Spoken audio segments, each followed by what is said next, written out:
Comme chaque mois, nous vous proposons un résumé des grands changements qui surviennent en avril prochain. Suppression de la vignette d'assurance, hausse des prestations sociales ou encore ajustement des frais de santé. Clémentine Coppola, tu nous fais le point sur ce plateau ce soir. Bonsoir Antoine. Effectivement, le premier changement notable, c'est la fin de la vignette d'assurance, ce petit papier vert que l'on mettait sur le pare-brise. Désormais, les informations légales qui figuraient dessus seront digitalisées et directement accessibles aux forces de l'ordre via le fichier des véhicules assurés. Côté deux roues, les propriétaires de motos, scooters et quads seront désormais soumis à un contrôle technique obligatoire. Cette mesure longuement débattue vise à renforcer la sécurité routière, mais elle représente tout de même un coût et des démarches supplémentaires pour les conducteurs. Alors à partir du mois d'avril, il y a également du changement du côté des allocations et de la retraite.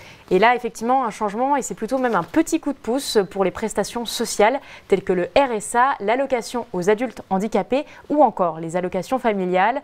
Toutes ces aides vont connaître une augmentation de 4,6% dès le début avril. Cette revalorisation très attendue vient en réponse à l'inflation et vise à soutenir le pouvoir d'achat des ménages les plus modestes. Et puis pour les retraites, c'est une bonne nouvelle, la suppression du malus Agir Arco.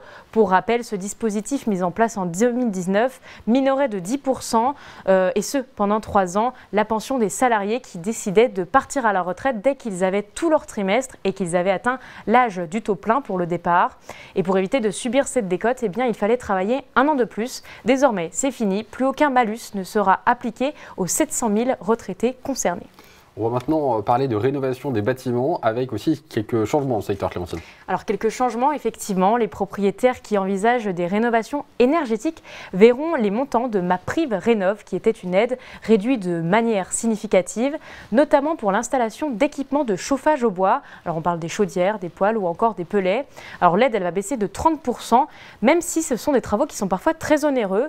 Aujourd'hui, les aides pour l'installation d'une chaudière à bois, elles pouvaient grimper jusqu'à 8 000 €. Et bien au 1er avril, ça descend à 5 600 €, sachant que le prix d'une chaudière à bois est tout de même compris entre 4 000 et 20 000 €. C'était sacré en effet. Dernière information, cela concerne maintenant les impôts. Alors oui, les infos, c'est un petit peu le moment désagréable de l'année. La campagne de déclaration des revenus 2023 débutera mi-avril et des échéances s'étaleront jusqu'au début juin selon les zones géographiques.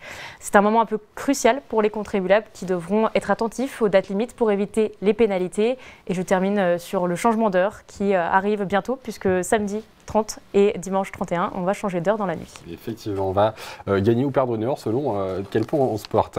Merci Clémentine pour ces explications.